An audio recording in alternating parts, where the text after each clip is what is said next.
الحمدللہ رب العالمین والعاقبۃ للمتقین والصلاۃ والسلام علی اشرف الانبیاء والمرسلین۔ سامعین ذی وقار، آج ہم آپ کو بہت ہی دلچسپ فصاحت و بلاغت یعنی عقل و دانائی کے لحاظ سے ایک واقعہ سنائیں گے۔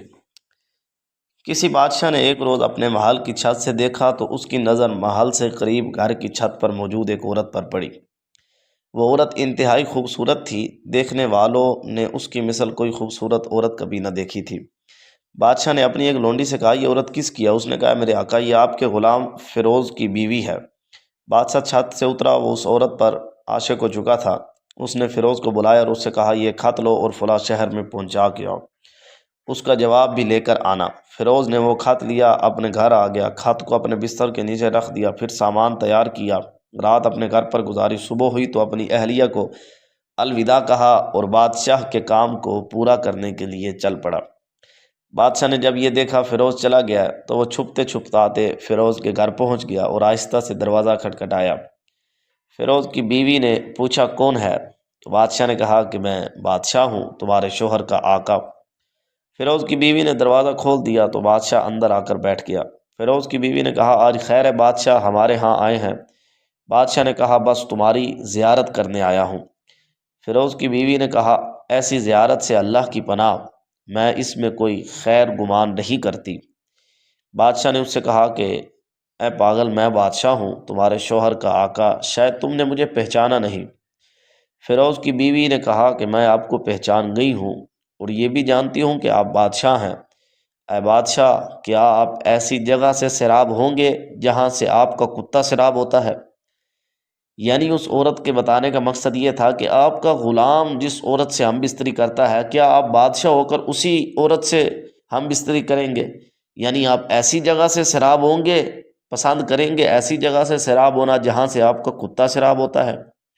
بادشاہ یہ کلام سن کر بڑا شرمندہ ہوا، وہاں سے نکل آیا، مگر وہاں سے جاتے ہوئے بیچارہ اپنا جوتا وہیں بھول گیا۔ دوسری طرف فیروز جب نکلا تو اسے رستے میں یاد آیا کہ وہ خط تو اپنے بستر کے نیچے ہی بھول گیا تھا۔ چنانچہ وہ اپنا خط لینے کے لیے گھر کی طرف واپس لوٹا۔ اس دوران بادشاہ وہاں سے جا چکا تھا۔ گھر میں داخل ہوا تو اس نے بادشاہ کے جوتے کو اپنے گھر پایا۔ فیروز نے دیکھا جوتا گھر پڑا ہے۔ یہ دیکھ کر اس کے ذہن میں اپنی بیوی کے بارے میں بدگمانی ہوئی۔ اس نے یہ خیال کیا کہ بادشاہ نے اپنے برے ارادے کی تکمیل کے لیے اسے سفر پر روانہ کیا ہے اور میرے جانے کے بعد میری بیوی سے اس نے برا فعل کیا ہے۔ بہرحال فیروز خاموش ہو گیا، بیچارہ خط لے کر پہنچا، واپس لے کر آیا، بادشاہ کو جواب دیا۔ بادشاہ نے اسے انعام دیا۔ انعام سے اس نے تحفے خریدے، اپنی بیوی کو دیے اور کہا کہ تم اپنے چند دن کے لیے میکے چلی جاؤ۔ بیوی خوشی خوشی چلی گئی۔ کافی عرصہ گزر گیا، اس نے اپنی بیوی کی خبر گیری نہ کی۔ اب سنیے، ایک دن اس عورت کا بھائی آیا فیروز کے پاس اور کہا کہ مجھے اپنی ناراضگی کا سبب بتاؤ۔ معاملہ بادشاہ کے حضور پیش کیا گیا۔ قاضی بھی موجود ہے، بادشاہ بھی موجود ہے، فیروز بھی موجود ہے اور فیروز کا سالہ یعنی فیروز کا بہنوئی جو وہ بھی وہاں پر موجود ہے۔ اب معاملہ قاضی کی عدالت میں پیش ہوا تو عورت کے بھائی نے قاضی کو کہا کہ ہم نے اس غلام کو ایک 4 دیواری والا باغ دیا۔ یہ اس عورت کا بھائی قاضی کی عدالت میں مقدمہ پیش کر رہا ہے کہ ہم نے اس کو ایک 4 دیواری والا باغ دیا جس میں ایک بارونق کنواں تھا، جس سے پانی لینا آسان تھا، پھلدار درخت تھے۔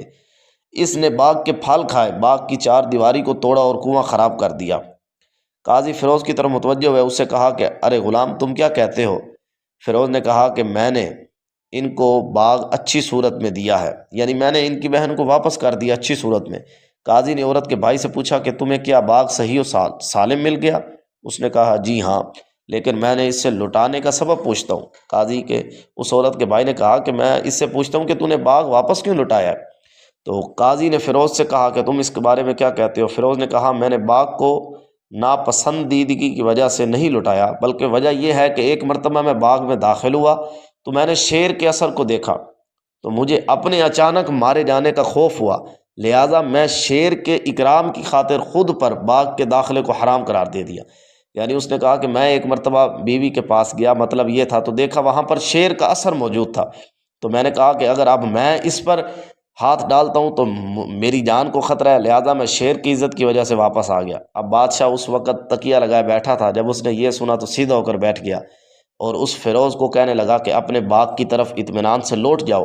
بخدا شیر باغ میں داخل تو ضرور ہوا تھا، لیکن اس نے باغ میں کسی قسم کا نقصان نہیں کیا، نہ ہی کسی پتے کو ہلایا، نہ ہی کسی پھل کو توڑا، اور نہ ہی کسی شے کو تلف کیا۔ تھوڑی دیر رکا اور بغیر نقصان کیے وہاں سے چلا آیا۔ تو یہ سن کر فیروز اپنی بیوی کو واپس لینے پر راضی ہو گیا، اور یہ تھا فصاحت و بلاغت سے بھرپور مقدمہ کہ قاضی کو علم ہی نہ ہو سکا کہ یہ کس باغ کا ذکر کر رہے ہیں۔ قاضی اس کو باغ ہی سمجھتا رہا، اور حقیقت میں وہ عورت کا معاملہ تھا۔ تو یہ عقل اللہ کی طرف سے دین ہوتی ہے، رب جسے چاہتا ہے عطا فرماتا ہے۔